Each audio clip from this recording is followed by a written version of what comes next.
அனைத்து பெற்றோர்களுக்கும், எங்களது மாணவ செல்வங்களுக்கும், எங்களது பெருமதிப்பிற்குரிய ஆசிரியர் பெருமக்களுக்கும் என்னுடைய முதற்கண் நன்றி கலந்த வணக்கத்தை நான் தெரிவித்துக் கொள்கிறேன்.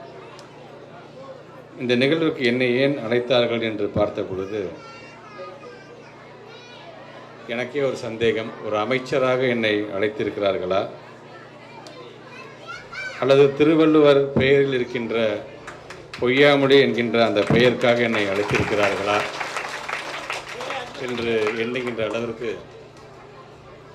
இன்றைக்கு இந்த நிகழ்விலே கலந்து கொண்டிருக்கிறேன் என்று சொன்னால் எனக்கு நானே பெருமை தேடிக்கொள்கின்ற ஒரு நிகழ்வாகத்தான் அதை நான் பார்க்கின்றேன்.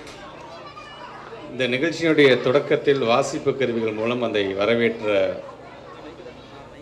அந்த இளைய சமுதாயத்திற்கும், மேடையிலே நம்முடைய தமிழ் மொழியினுடைய பெருமைகளெல்லாம் எடுத்து சொல்கின்ற வண்ணம் ஒவ்வொரு குழந்தைகளும் மிக அழகாக பாடல் பாடி, நடனம் ஆடி, பல கவிதைகளெல்லாம் இங்கே ஒப்புவிக்கின்ற அந்த பணியில் ஈடுபட்டிருக்கின்ற அனைத்து சின்னஞ்சிறு குழந்தைகளுக்கும் என்னுடைய நன்றியையும் பாராட்டுகளையும் தெரிவிக்க நான் கடமைப்பட்டிருக்கின்றேன். ஒரு குழந்தை படித்து பட்டம் பெற்று வேலைக்கு செல்கின்றது என்று சொன்னால் ஒரு சமுதாயத்தில் அதற்கு தேவை என்பது அடிப்படை கல்வி. அடிப்படை கல்வியை பெற்ற பின் அதை செயல்படுத்துவதற்கு செயலாற்றல் தேவை. அந்த செயலாற்றல் சிறப்பாக இருக்க வேண்டும் என்று சொன்னால் அதை பேணி காக்கின்ற மேலாண்மை திறன் அவர்களுக்கு தேவை. இவை மூன்றும் எப்பொழுது ஒரு குழந்தைக்கு அது வரும், அது இயற்கையாகவே வரும் என்று சொன்னால், அந்த கல்வி என்பது தாய்மொழியாம் தமிழ் மொழியில் இருந்தால்தான் அது உடனடியாக அதை சேர முடியும் என்பதை நன்கு உணர்ந்தவர்கள் நாங்கள். முத்தமிழறிஞர் கலைஞர்களுடைய வழியில் இன்றைக்கு ஒரு நல்லாட்சி புரிந்து கொண்டிருப்பவர் நம்முடைய மாண்புமிகு தமிழகத்தினுடைய முதலமைச்சர் அவர்கள். தொடர்ந்து தமிழ் மொழிக்கான சிறப்பு, பொதுவாக தாய்மொழி என்று எடுத்துக்கொண்டாலே ஒரு மனிதன் அவன் எண்ணுகின்ற விதம் பேச வேண்டும் என்று சொன்னால், இங்கே பேசுவது எந்த மொழியாக இருந்தாலும் கோபத்தோடு நாம் பேசினால் நாம் கோபமாக பேசுகிறோம் என்று மொழி தெரியாதவர்கள் உணர்ந்து கொள்வார்கள். நாம் சிரித்து கொண்டே பேசுகிறோம் என்று சொன்னால் மொழி தெரியாதவர்கள் ஏதோ சிரிச்சுக்கிட்டு பேசுகிறாரு, அப்போ ஏதோ ஒரு நகைச்சுவை பற்றி பேசுகிறார் என்று நினைப்பார்கள். ஆனால் தாய்மொழி என்று வரும்பொழுது தான் அது ஒரு இதயத்தை பாதிக்கின்ற வண்ணம் ஒரு சொற்பொழிவை, அந்த கருத்துக்களை எடுத்து சொல்ல வேண்டும் என்று சொன்னால் அது தாய்மொழியில் உரையாற்றும் பொழுது, தாய்மொழியில் நீங்கள் இதை கேட்கும்போது தான் அந்த உணர்வை நீங்கள் பெறுவீர்கள்.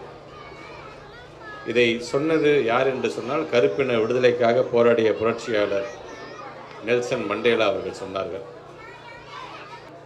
ஆக இப்படி தொடர்ந்து நம்முடைய தாய்மொழியாம் தமிழ் மொழிக்கான அந்த முக்கியத்துவத்தை உணர்த்தும் விதமாக இன்றைக்கு இந்த கல்வி, இந்த பள்ளி நடைபெற்று கொண்டிருக்கிறது என்பது எங்களுக்கு ஒரு பெருமை. குறிப்பாக இந்த துறையின் அமைச்சர் என்கின்ற முறையில் இதை தமிழ்நாடு முழுவதும் கொண்டு செல்கின்ற பணியில் அந்த ஒவ்வொரு மாவட்டத்தை சார்ந்திருக்கின்றவர்கள் அதை செய்ய வேண்டும் என்கின்ற ஒரு ஆசை தான் எங்களுக்கெல்லாம் எழுகின்றது. ஆக அந்த வழியிலே இன்றைக்கு 31ஆம் ஆண்டு நிறைவு நாள் என்று சொன்னாலும் இனி இந்த குழந்தைகளுக்கு அது வசந்த காலமாக இருக்க வேண்டும் என்கின்ற அந்த வாழ்த்துக்களையும் சொல்ல நான் கடமைப்பட்டிருக்கின்றேன். 35ஆம் வருடம், 35ஆம் வருடம் என்பது பவழ விழா கொண்டாடுகின்ற ஒரு ஆண்டாக இருக்கும். கண்டிப்பாக அம்மையார் அவர்களும் இங்கே இருக்கின்ற அதற்கான அவருக்கு உறுதுணையாக இருக்கின்ற ஒவ்வொரு நல்ல உள்ளங்களும் மறக்காமல் என்னை நீங்கள் அழைக்க வேண்டும் என்கின்ற அந்த வேண்டுகோளையும் இந்த நேரத்தில் உரிமையோடு எடுத்து வைக்க நான் கடமைப்பட்டிருக்கின்றேன். தொடர்ந்து தாய்மொழியாம் தமிழ் மொழியை காப்பதற்கு, இது போன்ற கல்வி முறையை உருவாக்குவதற்கு என்னென்ன செய்ய வேண்டுமோ அதெல்லாம் மாண்புமிகு முதலமைச்சருடைய கவனத்திற்கு கொண்டு சென்று அதை செய்கின்ற பணியில் எங்களை நாங்கள் முழுமையாக ஈடுபடுத்தி கொள்வோம் என்று சொல்லி வருகை தந்திருக்கின்ற உங்களுக்கும், அதே போன்று பல நிகழ்ச்சிகளை இங்கே நடத்தி காட்டியிருக்கின்ற அனைத்து மாணவ செல்வங்களுக்கும் மீண்டும் ஒரு முறை என்னுடைய நன்றியையும் பாராட்டுகளையும் தெரிவித்து இந்த அளவில் நிறைவு செய்கிறேன். நன்றி, வணக்கம்.